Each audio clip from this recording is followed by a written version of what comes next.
Dawson Rider Review.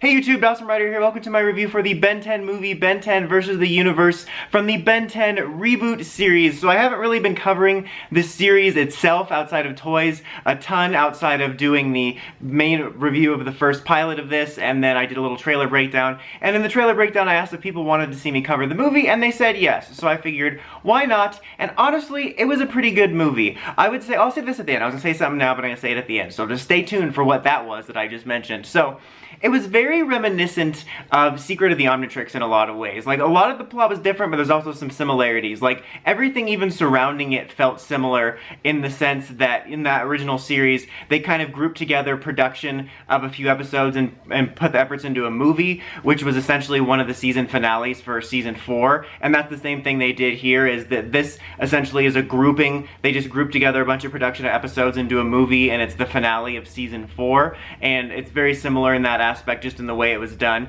But a lot of the plot's sort of similar. So you have Ben, you know, he's been doing the hero stuff a while. He's kind of bored of all of it. He wants a new challenge. Phil calls Max and them up and says there's a meteor heading to Earth that might destroy the Earth, and Ben's excited because this might be a new challenge. And after doing some like space training montage, he heads up to go save it. But before he does that, Phil reveals one of the reasons he called him outside of the meteor was that he discovered the omnitrix key, which he previously found in the omnitrix pod, was put in the wrong way. So it's going to unlock some new, powerful, you know, full feature of the omnitrix, which turns out to be a flight suit that's like an extension of the omnikix, but it creates a flight suit, which is kind of weird. Like, some of them look cool, some of them look lame. Like, I think Humongosaur's looks cool. I think Jet Ray's is a step down from his omnikix form. But it's just weird because this feels more like what should have been Omnikix, like, oh man, I figured out the true power of this, it's Omnikix, but it's like, oh, the true next step in the evolution is a flight suit. He flight suits to Jet Ray up, but for whatever reason an autopilot takes him back the meteor, and it seems like the meteor is going to blow up the Earth, and for a split second I thought, oh, it's going to blow up the Earth and this is going to be a time travel story, because Ben mentions time travel, but it's not.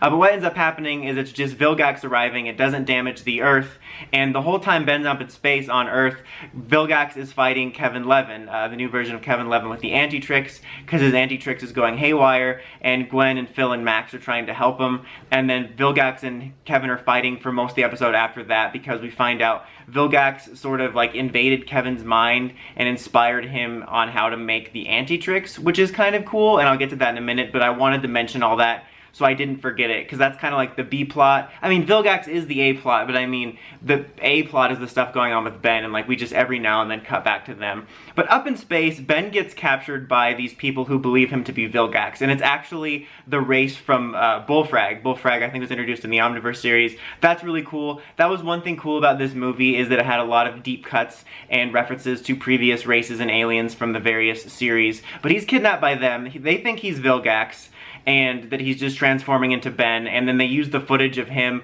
when he transformed into Gax, when Vilgax was first introduced, to sort of, you know, prove that, and Tetrax is there, and he's the one that turned him in. I think it's really interesting that Tetrax is more of a villain rogue figure in this continuity, whereas he was more of a heroic ally in the original series, especially since he was actually one of my favorite side characters from the original continuity. But anyway, he's being put on trial for that. He gets sent into the No Void, where he runs into sort of a greatest hits of Ben's more monstrous transformations. You have Ghost Freak, you have Eye Guy, you have Ben Wolf, I think Wild Mutt was there, and they're all trying to steal the Omnitrix, and it was really cool to see all those different versions that we haven't seen yet in the series. Who knows if we'll ever get the hero versions of them, but it was still cool to see. And like at one point, Ghost Freak tried to like take the Omnitrix off, and he almost got absorbed into it, which I felt was a cool nod to like the way he worked in the original series. But he ends up getting saved by Azimuth, who's in the No Void, and we kind of, this is why it's similar to Secret of the Omnitrix, is you have Ben going into space, Tetrax is involved, he meets Azimuth, and then he learns about the origins of the Omnitrix.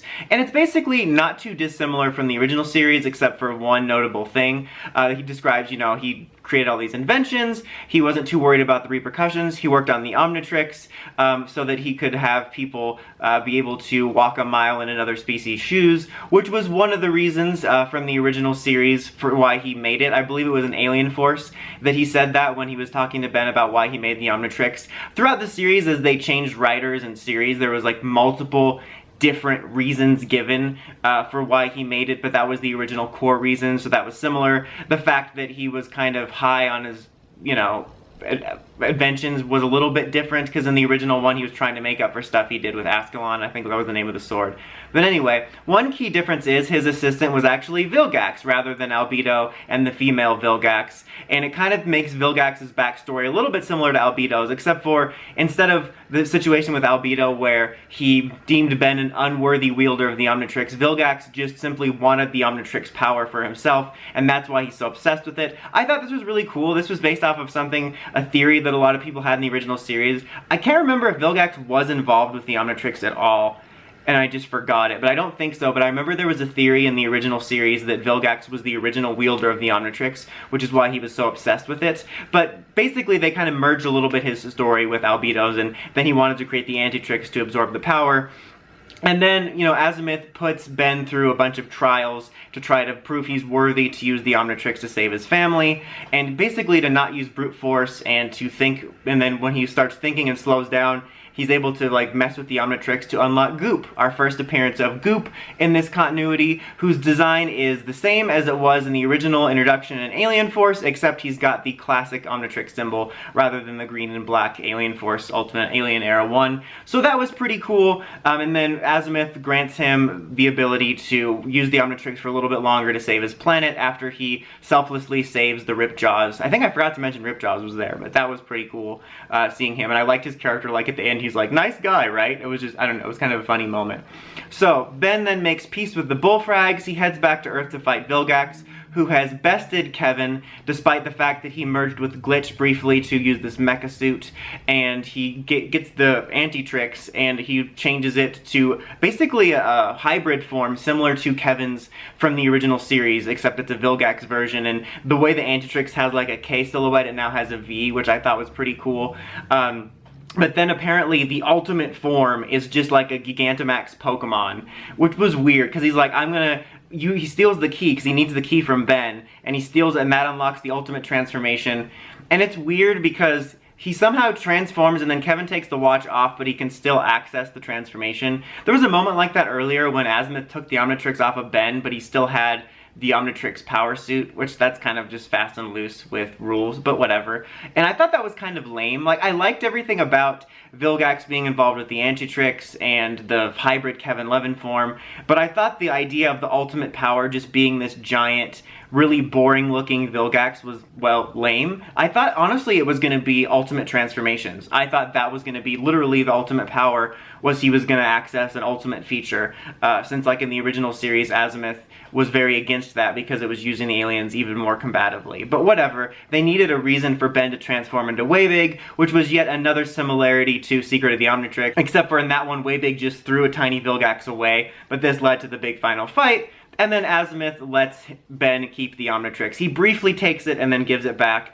And like, in addition to reminding me of Secret of the Omnitrix, this whole last sequence also reminded me of the Ultimate Alien finale, when Ben fought that powered-up god Vilgax as Ultimate Waybig, and then he also gave up the power of the Ultimatrix and that sword, and then it was that allowed Azimuth to finally choose Ben to actually be worthy of the Omnitrix, because like up until then it was kind of like, yeah, you can keep it, but this was when Azimuth chose him and gave him the completed Omnitrix, or, you know, the non-prototype version. So there was lots of bits in this that reminded me of the original series and of various series throughout it. But I thought it was pretty enjoyable. You know, if you were a fan of the original series continuity from original to Omniverse, and you've been a little bit let down by the more episodic and silly nature of this series, I could definitely recommend giving this a chance, even if you haven't been watching it, you know, because I'm still behind, but I keep up on the core details, but you can follow this really easily. It's more reminiscent of those stories, as it's more focused and serialized,